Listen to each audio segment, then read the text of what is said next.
요한복음 20장 31절 함께 읽습니다. 오직 이것을 기록함은 너희로 예수께서 하나님의 아들 그리스도이심을 믿게 하려 하며 또 너희로 믿고 그 이름을 힘입어 생명을 얻게 하려 함이니라. 요한복음이 기록된 목적, 그리고 성경 전체가 기록된 목적입니다. 이것을 기록함은 너희로 예수께서 하나님의 아들 그리스도이심을 믿게 하려 하며 또 너희로 믿고 그 이름을 힘입어 생명을 얻게 하려 함이니라. 성경은 예수님을 알려주고 믿을 수 있는 근거를 제시하며 믿게 해줍니다. 우리가 성경을 통해서 예수께서 하나님의 아들, 육체를 가지신 하나님이라는 걸 알게 되었습니다. 예수님은 하나님의 독생자, 육체를 가지신 하나님이셨어요. 우리의 구세주로 오셨어요. 하나님은 창조주였는데 독생자를 통해서 나의 구세주가 됐어요. 개인적 관계가 생겼어요. 그전에는 단지 창조주와 피조물이며 재판장과 죄인이었는데 예수님을 통해서 나의 구세주가 되셨어요. 하나님은 나의 구주가 되셨어요. 구세주세요. 창조주에서 구세주의 영광을 함께 갖게 되신 거예요. 예수님의 이름 속에 비밀이 들어있습니다. 예수라는 말은 구원이란 뜻이에요. 어머니는 아이를 태로 낳아서 엄마와 자식이라는 관계를 가져요. 내가 태로 너를 낳았다. 내가 10개월 내 품에 품고 너를 낳았다. 내가 목숨을 걸고 출산이라는 그것을 감수하고 내가 너를 낳았다. 그 어머니죠. 예수님 우리를 낳으셨어요. 정육신하셔서 고난과 죽음을 통해서 우리를 낳으셨어요. 구원을 출생에 비유하는 거예요. 진리의 말씀으로 너희를 낳으셨다. 우리를 구원해 주셨어요. 어머니는 아이를 출산하고 끝나는 게 아니에요. 엄마와 자식이라는 관계가 지속되기 때문에 양육하고 보호하세요. 하나님도 마찬가지입니다. 우리를 구원하시고 끝나는 게 아니에요. 양육하고 보호하셔요. 보라, 내가 세상 끝날까지 너희와 함께 하리라. 임마누엘이 무슨 뜻이냐면 마누, 우리라는 뜻이에요. 임, 함께, 엘, 하나님. 따라서 우리와 함께, with us God, 하나님이 우리와 함께 계시다. 임마누엘. 우리의 그리스도가 되신 주님은 우리를 낳아주시고 양육하고 보호하셔요. 이것이 그리스도의 의미예요. 우리를 구원해 주시고 끝난 게 아닙니다. 나실 때 괴로움 다 잊으시고 기르실 때 밤낮으로 애쓰는 어머니처럼 낳아주시고 양육하고 보호하셔요. 그래서 신앙을 지켜내시는 거예요. 우리의 그리스도거든요. 구세주라는 말은 그냥 쉽게 번역하면, 그리스도라는 말은 쉽게 번역하면 구세주예요. 그런데 이게 원어가 히브리어로 메시아예요. 메시아인데 기름 부음을 받은 자, 이런 뜻이에요. 성경 읽다 보면 기름 부음을 받은 자라는 표현이 하나 나오죠. 하나님이 기름을 부어서 직분을 주시는 거예요. 그 기름 부음을 받은 자가 히브리어로 메시아고 신약 성경에 번역된 언어로 그리스도며 우리말로 구세주예요. 기름 부음을 받는 자, 하나님이 기름을 부어서 직분을 주시는 경우는 세 가지입니다. 그걸 그리스도의 삼중 직분이라고 그래요. 선지자, 제사장, 왕이에요. 하나님이 기름을 붓는 직분은 세 가지예요. 선지자, 제사장, 왕. 보십시오. 나는 크리스천입니다. 마음으로 믿어 의에 이르고 입으로 시인하여 구원에 이르느니라. 저는 예수님을 믿습니다. 마음으로 믿기 때문에 입술로 고백해요. 나는 예수 믿는 사람입니다. 나는 크리스천입니다. 그 말의 뜻은 예수님은 나의 그리스도라는 뜻인데, 그리스도라는 말에 세 가지 뜻이 있었죠. 선지자, 하나님의 말씀을 내게 가르쳐주는 선지자예요. 난 지옥이 얼마나 무서운지 모르겠지만 예수님이 14번이나 지옥에 대한 이야기를 하셨어요.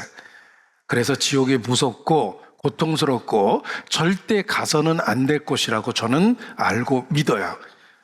왜냐하면 예수님이 그렇게 가르쳐 주셨어요. 예수님은 나의 선지자거든요. 예수님을 그리스도라고 믿는다라는 말은 예수님의 가르침을 최종적인 확정적인 진리라고 받아들이는 거예요. 더 이상 논쟁할 필요가 없어요. 나를 의롭다라고 선언하셨어요. 나 같은 사람을 어떻게 의롭다고 하시지? 이해할 수 없어도 괜찮아요. 최종적으로 그렇게 선언하신 거예요, 예수님이. 사실을 가르쳐 준 거예요.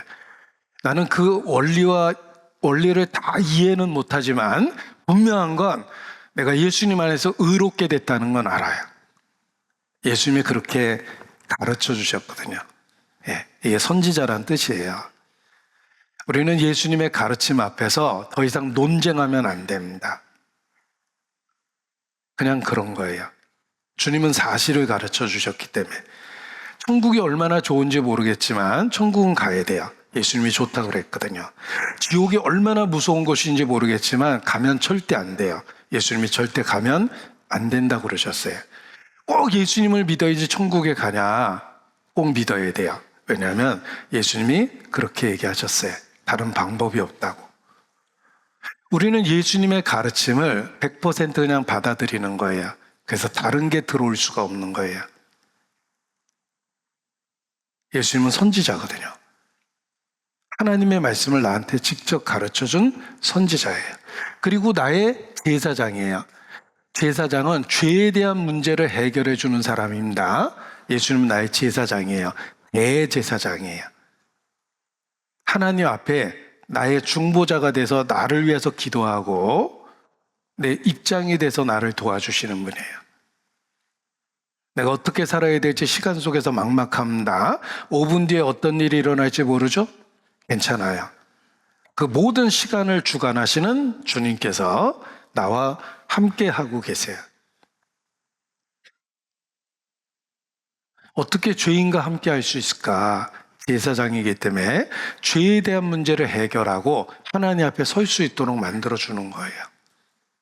예수님은 나의 제사장이에요. 예수님을 통해서 하나님 앞에 나아갑니다.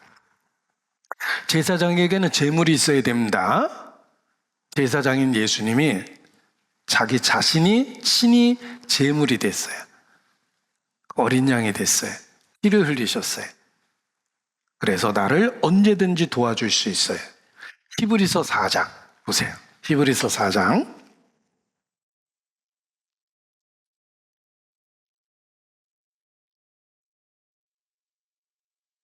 14절. 히브리서 4장 14절. 그러므로 우리에게 큰 대제사장이 있으니 승천하신 자 곧 하나님의 아들 예수시라. 우리가 믿는 도리를 굳게 잡을지어다. 우리에게 있는 대제사장은 우리의 연약함을 채울하지 아니한 자가 아니요 모든 일에 우리와 한결같이 시험을 받은 자로 돼 죄는 없으시니라. 16절 함께 있습니다. 그러므로 우리가 긍휼하심을 받고 때를 따라 돕는 은혜를 얻기 위하여 은혜의 보좌 앞에 담대히 나아갈 것이니라. 우리의 대제사장이 계십니다. 그를 힘입어 항상 도움을 구하며 하나님의 은혜 앞에 나타날 수 있는 거예요. 주님 도와주세요. 언제든지 간구할 수 있는 자격을 갖고 있어요. 에스더는 왕 앞에 서기 위해서 목숨을 걸었어요. 그가 호를 내밀지 않으면 죽는 거예요. 다행히 왕이, 그 변덕스러운 왕이 에스더를 보고 사랑스러워 호를 내밀죠.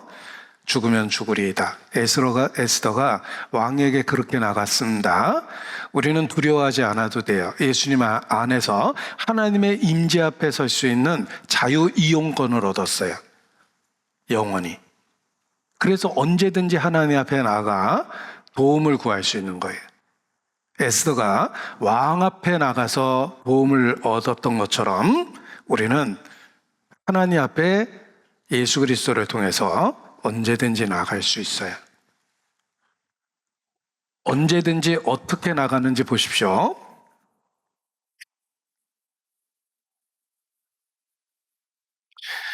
성막을 그리려고 그럽니다. 성막을 그리려고 그러는데 성막은 동서남북을 갖고 생각해 보십시오. 항상 여기가 북쪽이라고 그랬죠. 지도는 이쪽이 동쪽이에요. 동쪽에 문이 있어요. 동쪽에 문이 있고 성막이 있고 여기 번제단이 있고 여기 물두멍이 있고 여기 성소가 있는데 방이 두 칸이죠. 앞에 있는 게 성소, 뒤에 있는 게 지성소고 여기 5개의 기둥이 있고 여기 4개의 기둥이 있어요. 예수님이 돌아가실 때 휘장이 찢어졌다는 건 여기가 찢어진 거예요. 그래서 하나님 앞에 나갈 수 있는 길이 열렸는데 나라는 존재가 예수 믿기 전에는 여기 있었던 거예요. 예수 믿으니까 이 안에 들어왔습니다. 하나님이 계시는 그 테두리 안에 들어온 거예요. 자, 여기는 자연의 빛이 있고 이 안에 들어가면 캄캄하죠. 촛불이 있어요. 내가 이 안에도 들어갈 수 있게 해주셨고 예수님이 십자가에 죽으심으로 휘장을 찢어버렸죠. 길을 냈어요. 이 안에 들어갈 수도 있어요. 여러분, 이 안에 들어간다는 말이 이게 무슨 뜻이냐면 하나님이 계시는 곳이에요. 지성소. 여기에 들어갈 수 있다는 뜻이에요. 외인이었던 우리가 예수님 믿고 번제단을 지나 성소로, 성소를 지나 지성소로 이렇게 나아갈 수 있는 거예요. 하나님과의 만남, 사귐, 교제가 가능해진 거예요. 그래서 때를 따라 돕는 은혜를 얻을 수가 있어요. 그냥 하나님을 만나는 게 아니라 하나님을 만난다는 말은 우리의 삶에 필요한 모든 것에 대한 도움을 얻는다는 뜻이에요. 에스더가 왜 목숨을 걸고 왕 앞에 나갑니까? 자기 민족이 죽게 생겼거든요. 왕에게 호소하기 위해서. 우리는 언제든지 하나님 앞에 나가서 내 삶의 고통과 슬픔을 왕에게 호소할 수 있어요. 예수님 때문에 제사장이 되셨거든요. 자, 여기서 여기로 갑니다. 어떻게 가는지 보세요. 보혈을 지나 하나님 품으로, 보혈을 지나 아버지 품으로, 보혈을 지나 하나님 품으로 한 걸음씩 나아가네. 존귀한 주 보혈이 내 영을 새롭게 하네. 보혈을 지나 하나님 품으로, 보혈을 지나 아버지 품으로 한 걸음씩 나아가네. 점점 더 가까이. 제사장이시거든요. 그래서 예수님을 통해서 하나님 앞에 나가는 겁니다. 그리고 그리스도라는 또 다른 말은 왕이라고 그랬죠. 예수님은 만왕의 왕, 내 인생에 대한 왕이세요. 그래서 나에 대한 소유권을 갖고 계세요. 자, 왕, 하나님은 왕이십니다. 왕은 reign. 요 reign이라는 말이 다스린다는 말이에요. 여호와께서 통치하신다는 말이 있죠. 하나님은 통치하세요. 내 인생을 통치하세요. 내 시작과 끝을 다스리시고 내 삶의 마지막을 알고 계시며 내 인생의 최고의 베스트 웨이를 인도하세요. 난 이게 제일 좋은 길인지 잘 모르겠지만 하나님은 아셔요. 내 인생의 왕이시거든요. 나의 갈 길을 가르치고 주목하고 훈계하고 나를 이끌어 주세요. 주저하고 망설이는 나를 붙잡고 그리로 이끄셔요. 왜냐하면 예수님은 내 인생의 왕이 되셨어요. 여러분, 그리스도인이라는 말은 예수님을 선지자, 제사장, 왕으로 섬긴다는 뜻이에요. 그래서 주님께 가르침을 받고 주님께 깨끗함을 입고 하나님 앞에 서며 하나님의 통치 인도하심을 받게 되는 것이 우리의 신앙생활입니다. 우리가 그런 특권 가운데 있는 거예요. 그리고 성경을 공부할 때 꼭 알아야 되는 표현이 있는데 구원과 구속의 차이점을 알아야 됩니다. 구원받는다, 구속받는다라는 표현을 쓰는데 구원과 구속의 차이점을 아셔야 돼요. 이것도 시험 봐서 천국에 들어가면 반드시 본고사에 나올 문제입니다. 구원과 구속의 차이점을 논하시오. 자, 구원이라는 말은 한자로 구할 구자에 박굴속자를 써요. 이게 박굴속이라고 해서 탈속, 대가를 지불하고 사다 이런 뜻이에요. 구속받는다 그러죠. 구원이라는 말은 구할 구자에 당길 원자를 써요. 손을 내밀어서 적극적으로 이렇게 건져줘서 꺼내주다 이런 뜻이에요. 구원과 구속이 뭐가 다를까? 손을 내밀어서 적극적으로 건져주다. 구원, 위기로부터 성공적으로 벗어나다 이런 뜻이에요. 우리는 죄 때문에 심판받게 돼 있는데 죄에 대한 문제를 해결해 주셨죠? 안전하게 옮기셨어요.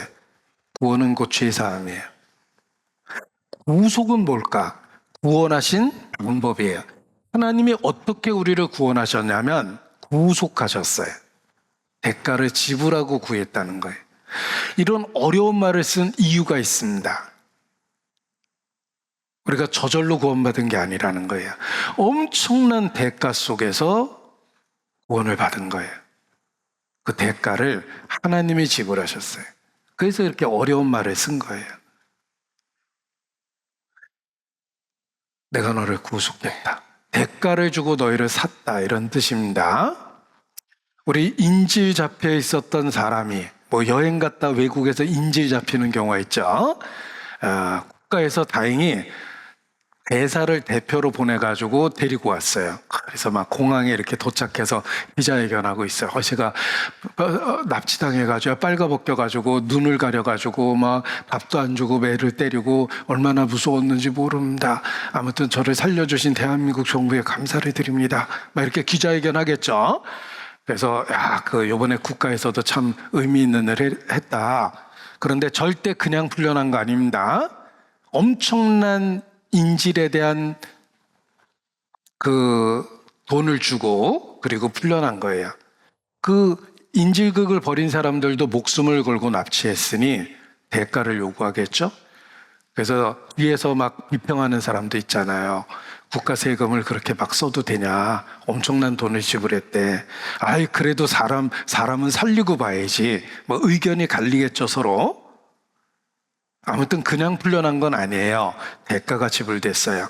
우리가 구원받은 것은 절대 그냥 풀려난 게 아닙니다. 대가가 지불됐다는 거예요. 그걸 가르쳐 주려고 그렇게 어려운 말을 쓴 거예요. 구속했다. 어떤 아이가 아주 개구졌습니다. 축구를 좋아했는데 큰 대형 마켓에 그 유리창에다가 공을 팠는데 그 큰 유리창이 깨지면서 밑에 있는 생선과 과일에 유리가루가 다 박혔습니다. 마트 주인이 깜짝 놀라서 달려와서 공차내를 잡았어요. 너 이거 어떡하려고 그러냐고 막 그러고 있는데 지나가던 아버지가 봤습니다. 달려왔어요. 우리 애가 뭘 잘못했습니까? 상황을 봤습니다. 이거 어떡하면 좋습니까? 이거 유리하고 이거 어떡하면 좋습니까? 아버지가 말합니다. 아이에게 너 집에 가 있어. 빨리 집에 가. 아빠가 해결할게. 아빠가 그날 밤 12시가 다 돼서 얼굴이 빨개져가지고 집에 펴져서 들어왔대요. 아들은 잠도 못 자고 눈치 보고 있습니다. 너 이리 와. 너 오늘 잘못했지? 네. 그래. 잘못했으니까 몇 대 맞을래? 한 대라고 얘기하고 싶지만 너무 큰 사고 친 것 같아서 큰 인심 썼어요. 2대요. 그래, 너 오늘 많이 잘못한 거야. 2대 맞아야 돼. 아이를 2대 때렸어요. 아이가 울고불고 합니다. 들어가, 씻고 자. 아이가 그날 밤 너무 분해서 일기 썼어요. 오늘 아빠한테 2대나 맞았다. 이렇게 썼어요. 자기가 무슨 짓 했는지는 안 쓰고 2대 맞았다고만 썼습니다. 그리고 세월이 흐른 이후에 나중에 알게 됐어요. 아버지가 그날 유리 다 치워주고 생선과 과일의 가격을 매기고 다 변상해주고 유리가게 사장님 데려다가 새로 유리까지 다 끼워주고 밤 12시에 들어왔는데 그날 아버지가 2달치 월급을 썼어요. 그리고 아이에게는 그냥 2대 때렸어요. 재발 방지를 위해서, 교육과 훈련을 위해서 그냥 2대 때리고 끝낸 거예요. 자, 아이의 기억에는 2대 맞았다. 아빠의 기억에는 2달치 월급을 다 잃어버렸다. 하나님 앞에 가면 그렇습니다. 내가 겪었던 어려움이나 고통과 슬픔은 부대 맞은 거하고 똑같아요. 하나님 쪽에서 엄청난 대가를 지불하셨다는 거예요. 내가 너를 구속했다. 하나님이 하신 일 때문에 우리가 천국에 갈 수 있는 거예요. 우리의 기억은 너무 유치하고 자기중심적이에요. 내가 교회 다니라고 고생했다. 웬 봉사가 그렇게 많고 모임이 그렇게 많은지 힘들었다. 우리 기억은 주로 그런 거죠. 그렇지 않습니다. 우리의 신앙을 지켜내기 위해서 주님께서 엄청난 대가를 지불하셨다는 걸 기억하셔야 됩니다. 내가 너를 구속하였습니다. 그래서 이렇게 어려운 말을 쓴 거예요. 사도행전 20장 28절입니다. 사도행전 20장 28절. 사도행전 20장 28절.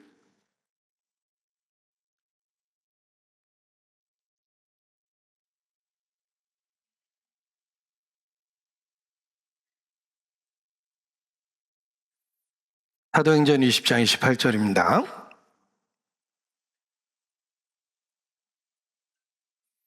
같이 읽습니다. 너희는 자기를 위하여 또는 온 양떼를 위하여 삼가라. 성령이 저들 가운데 너희로 감독자를 삼고 하나님이 자기 피로 사신 교회를 치게 하셨느니라. 하나님이 교회를 자기 피로 사셨대요. 놀라운 이야기입니다. 하나님이 교회를 자기 피로 사셨어요. 지불한 대가가 객관적으로 가치를 보여주는 거예요. 예를 들면 이 컵을 사기 위해서 10,000원을 지불했으면 10,000원짜리입니다. 컴퓨터 사기 위해서 200만 원을 지불했으면 200만 원짜리예요. 이 시계를 사기 위해서 3만 원을 지불했다면 3만 원짜리입니다. 이 지불했다는 말이 가치를 보여주는 거예요. 하나님이 우리를 구원하기 위해서 지불한 대가가 만일 양을 죽여서 우리를 구원했다면 구원은 받을 겁니다. 그러나 우리의 가치가 양값이 되는 거예요. 만약에 하나님이 우리를 구원하기 위해서 애를 지불했다면 우리가 개값이 되겠죠. 네. 그런데 하나님이 자기 피로 인간을 구원하셨어요. 아들만큼, 자식만큼, 자기 자신만큼 우리를 사랑하신다는 증거예요. 지불한 대가가 우리에 대한 마음과 사랑을 보여주는 거예요. 우리를 구원하기 위해서 지불한 대가를 기억하십시오. 하나님 앞에 우리의 가치를 보여주는 거예요. 이사야서 43장 25절입니다.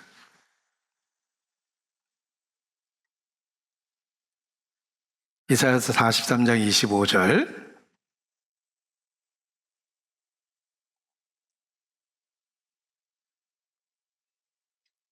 같이 읽죠. 나는 나를 위하여 내 허물을 도말하는 자니 내 죄를 기억지 아니하리라.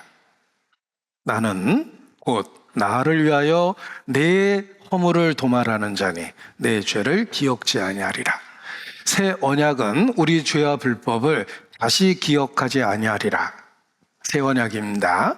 그런데 놀라운 것은 그 이유가 우리를 위해서가 아니라 하나님 자신을 위해서 우리 죄를 기억하지 않겠다. 이렇게 말씀하십니다. 하나님 자신을 위해서 우리 죄를 기억하지 않고 하나님 자신을 위해서 하나님이 자기 피로 우리를 구원하셨습니다.